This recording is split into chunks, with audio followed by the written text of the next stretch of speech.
Përshëndetje miq të Albanian Excellence. Ideja e këtij takimi sot është pikërisht për të treguar një histori shumë të bukur, emocionuese, frymëzuese.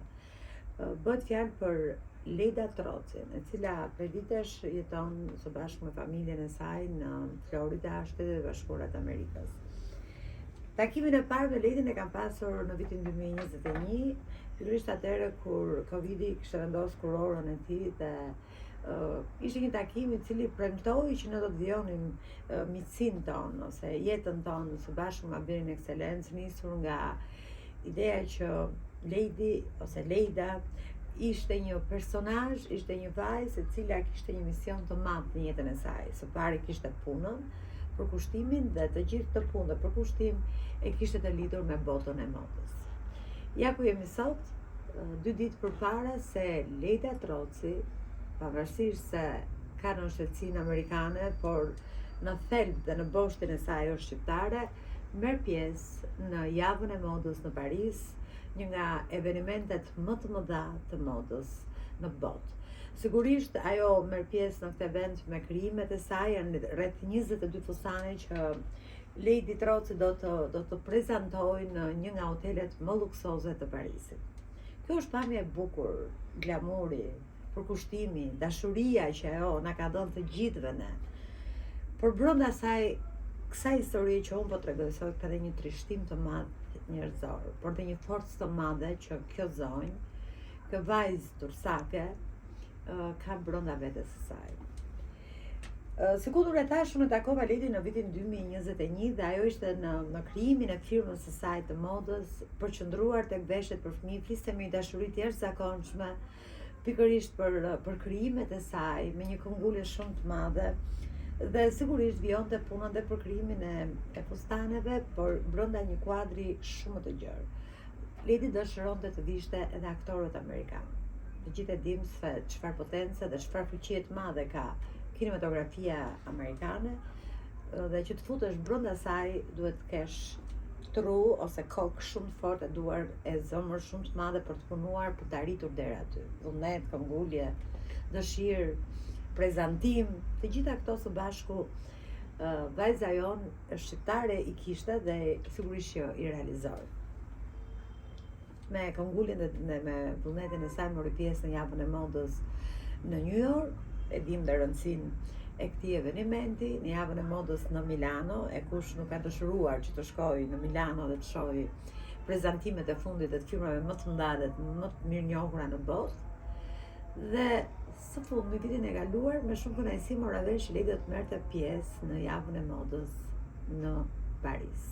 Ishte një arritje shumë e madhe që të pranoheshe të konkurimi saj në këto eveniment që i gjithë Parisi zihen, pikërisht dhe merr një ngjyrim tjetër, një atmosferë tjetër ndodh në Paris kur organizohet java e modës. Pra edhe shqiptarja jon do të u konfirmua që do të ishte pjesë e këtij eventi të madh botror të modës. Në një nga ditët e mia e flisja her pas here dhe në një komunikim të ditëve të mia me sigurisht me gjithë personazhet e Albanian Excellence që përshëndes kudoja në botë, u trondita nga fjalët që më tha Lejdi. Ishte diagnostikuar me kancer në gjith dhe kishte filluar ekzaminimet për këtë sëmundje të frikshme, do të thonë, për gjithë qenit njerëzore, për gjithë zonjat, për gjithë gratë. U trondita sigurisht, por pash tek Lejdi një forcë dhe një vullnet të jashtëzakonshëm për të vijuar jetën e saj, për të kapërcyer këtë vështirësi kaq të madhe shëndetësore që ajo kishte, por nga ana tjetër me shumë dëshirë ajo më tha që unë do të vijoj punën për javën e modës në Paris. Në Behar takova miken e përhershme të Albanian Excellence, e cila së bashku me familjen ndodhej në Tiranë. Quhet, ju të gjithë duhet ta njihni, Loreta Stamu. Të gjithë miqtë Albanian Excellence, jemi shumë të ambientuar me emrin e saj, se ka qenë një zonjë e cila në vijshmërinë e punës që kjo qendër që kam themeluar dhe drejtoj prej 13 vitesh, ka qenë gjithmonë së bashku me ne. më tregoi që Lady ishte në finalizimin e kurimit të saj dhe që kishte realizuar krahas të gjithë procedurave që duhet të realizoj një njeri me këtë diagnostikim të tmerrshëm, do të thoja, kishte vijuar të punonte dhe do të ishte prezent në javën e modës në Paris. Sigurisht emocionet e mia ishin të jashtëzakonshme dhe së pari si njeri dhe pastaj si gazetare dhe drejtuese e të gjithë njerëzve të cilët dinë të ndërtojnë me shumë vullnet historitë e tyre njerëzore në sukses, pas një hezitim vendosa që të jem në Paris në ditët e Ladit, në ditën e bukur që do t'i kushtohet Ladit dhe që është data 5 tetor në Paris, javën e modës. Por isha në Tiranë. Parisi është një qendër e botës shumë larg nesh, me organizime dhe të ndërmerrje për të organizuar një event për të respektuar Ladin ishte shumë e vështirë. Por miqtë e mirë, ata njerëz që kanë vizion dhe që sigurisht dinë të mbështesin kur ka iniciativa të tilla të gjenden. Kam kënaqësinë të përmend me shumë respekt emrin e ambasadorit shqiptar në Paris, zotin Dritan Tola, i cili pavarësisht ngarkesave të jashtëzakonshme që kishte, mori përsipër të më qëndronte pranë dhe ne të realizonim një takim për të promovuar Ladin, për të treguar historinë e saj, por ajo që është më e rëndësishme, sigurisht brenda të tërës, si po them, të merrim dhe ne një rrugtim, një iniciativë për të mbështetur të gjitha zonjat shqiptare kudo janë që preken nga sëmundja e kancerit. U kthye në një mision. Shkaku ishte vullneti, dëshira, madhështia e mendjes së Ladit që na nxiti që të gjitha së bashku të jemi në 5 tetor pasdite në orën 18 në Maison de l'Albanie, një qendër shumë e bukur shpirtërore e gjithë shqiptarëve, jo vetëm të Parisit, por të gjithë Francës, që është një nga shtetet më të fuqishme, më të ndaja që sigurisht e adhurojmë çdo gjë, muzikën, artin, modën, arkitekturën, letërsinë e jashtëzakonshme që ka Franca. Kështu që të gjitha këto bashkë më japin emocion, por jam i arritëm që të jemi bashkë të dielën, jo vetëm te prezantimi i Ladit, jo vetëm që të urojmë asaj emocione të jashtëzakonshme, shumë të ndaja, të jemi së bashku me të, ta shtrëngojmë fort Ladin për suksesin që do të prezantojë në Paris, mbas një odiseje dhimbje shpirtërore, mendje, vullneti që ajo tregoi, që duke bërë kimioterapin, vazhdonte, punonte me durimin e saj për detaje të gjitha me element shqiptar që do të prezantoj në Paris. A nuk është një forcë e madhe për të gjitha ne, për të gjithë njerëzit, për të dashur jetën, për të forcuar veten, për të treguar se sa të aftë të fuqishëm jemi ne kur kemi pikërisht të vullnet dhe dashuri për profesionin që kemi.